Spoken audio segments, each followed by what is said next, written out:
Have you ever wished that you could more easily see the time zone when you're looking at some of your appointments? Well, then you're going to love this update. Now, there are time zone abbreviations available and attached to your appointments. This feature is going to display the time zone abbreviation for your appointments, ensuring clear and accurate scheduling across different regions. Obviously, this is a huge benefit. This is going to enhance clarity because now all of those appointments are clearly marked with that time zone abbreviation. It's also going to create more efficient scheduling. Just so you know, this is going to make it effortless to manage those appointments no matter what time zone they are in because you're going to be able to see it and it's going to be clear. It's also going to improve your communication.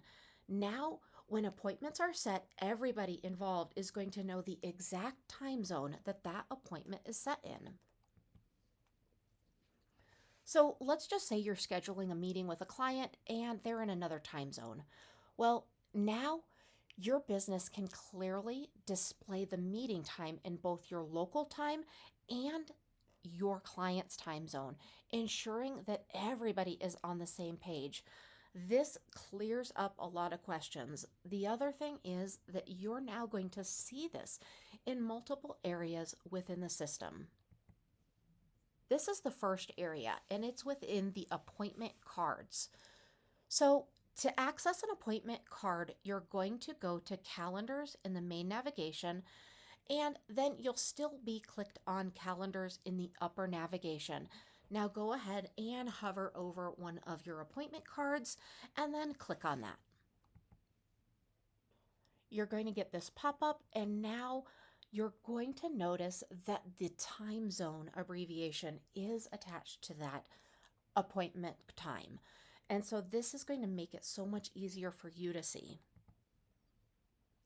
The other way to see this is directly through contacts. So there are lots of reasons you might use this. One might be that a client reaches out and says, when is my appointment?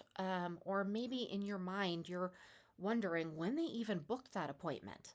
So you'll go to contacts and under smart lists, and then you're going to select that contact. When you open that up, you're going to see everything for that contact. I want you to look over on the right side where there are that list of icons. You're specifically going to choose the appointment icon. And then you're going to see those appointments that are coming up, as well as those in the past. And now you're going to see the abbreviation for the time zone attached to those. This feature enhances the scheduling process, making it more efficient and precise for businesses operating across multiple time zones. We hope you enjoyed this new feature. Let us know if you need any help at all.